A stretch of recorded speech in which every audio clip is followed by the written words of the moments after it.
Merhaba arkadaşlar, Çekirdekgiller kanalına hoş geldiniz.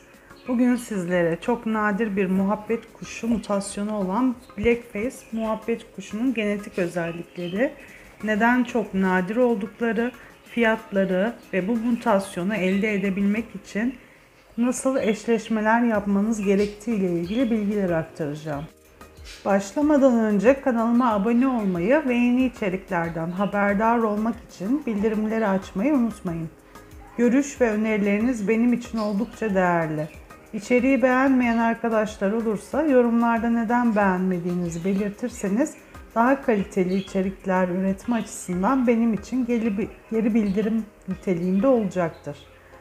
Görüş, öneri ve sorularınızı yorumlar kısmından bana ulaştırabilirsiniz. Elimden geldiğince de yardımcı olmaya çalışacağım.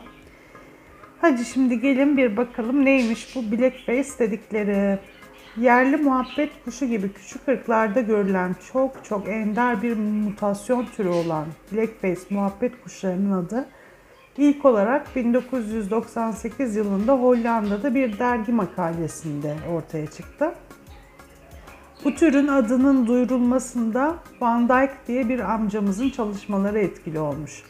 Van Dyck bir gün başka bir üreticinin kümesinde olağan dışı siyah işaretlere sahip iki mavi muhabbet kuşunu fark ediyor ve bu kuşları kendi kuşlarıyla eşleyerek küçük bir Blackface sürüsü oluşturmayı başarıyor. Dyck başlarda siyah renklerin normal muhabbet kuşlarında baskın gen olmasından kaynaklı bu kuşların baskın gen taşıdığını düşünüyor ama çalışmalarının ilerleyen aşamalarında Blackface muhabbet kuşunun çekinik gene sahip olduğunu görüyor. Çekinik genin yani bir diğer adıyla resesif genin ne olduğunu bilmeyen arkadaşlar için kısa bir parantez. İnsanlardan örnek vermek gerekirse kahverengi göz baskın gen sebebiyle oluşan bir fiziksel özelliktir. Çekinik gen, baskın genin olduğu ortamda geri planda kalarak fenotip üzerinde etkisiz kalan bir gendir. Yani DNA eşleşmesi sırasında baskın gen bulunmadığı zamanlarda etkisini gösterir. Muhabbet kuşlarında siyah renk baskın geni işaret eder. Başlarda Van Dyck'ın bu kuşları baskın gen taşıyıcıları sanması buradan kaynaklanıyor. Blackface'leri nadir yapan da bu özelliklerdir. Çekinik gene sahip olmaları üretimlerini ve çeşitlilik elde edilmesini oldukça zorlaştıran bir faktör. Ne yazık ki Van Dyck için işler iyiye gitmiyor ve bu zar zor ürettiği küçük sürüyü de kümesinde çıkan bir salgın hastalık sebebiyle kaybediyor. Ancak tüm bunlara rağmen yok olmuş bir ırk değil. Hollanda'da hala sayıları fazla olmasa da bu mutasyonu üretenler var. Üreticilerin tercih etmeme sebebi Blackface'lerin taşıdığı çekinik genin verimliliği oldukça düşürmesidir. Almanya'da iki üretici bu kaybolmaya yüz tutan türü hayata döndürmek için yaklaşık 5 yıldır çaba sarf ediyor. Ve görünüşe göre de başarıya ulaşmışlar ki biz bugün bu konudan bahsedebiliyoruz.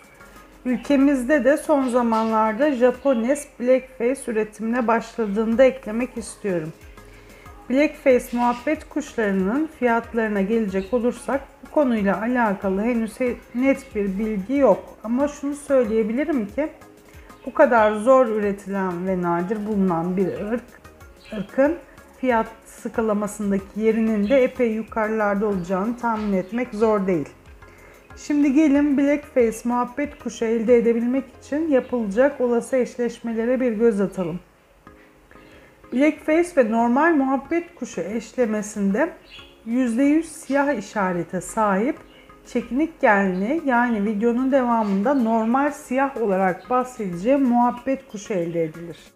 Eğer iki siyah işarete sahip çekinik genli kuşu eşlerseniz %25 normal muhabbet kuşu, %50 normal siyah ya da %25 Blackface tutturma ihtimaliniz olur.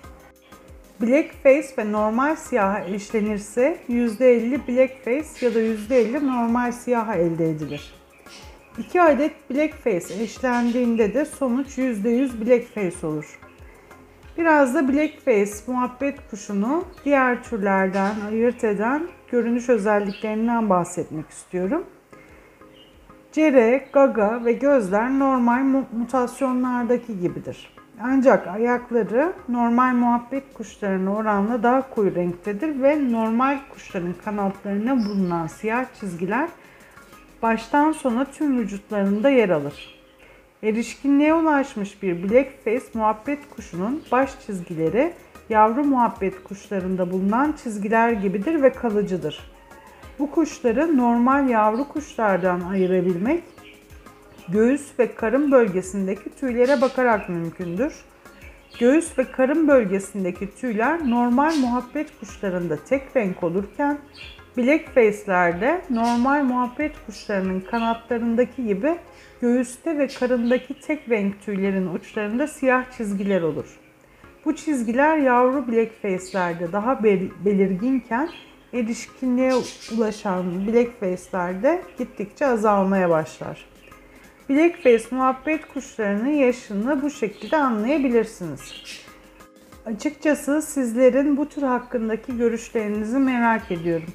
Yorumlar kısmından görüşlerinizi almak isterim. Bir videonun daha sonuna geldik. İzlediğiniz için teşekkür ederim. Lütfen kanalıma abone olmayı ve yeni içeriklerimden haberdar olmak için bildirimleri açmayı unutmayın. Ayrıca bu içeriği faydalı bulduysanız beğenmeyi unutmayın. Ekranda çıkan önerilen videolarıma da bir göz atın derim. Yeni bir içerikte görüşmek dileğiyle. Hoşça kalın.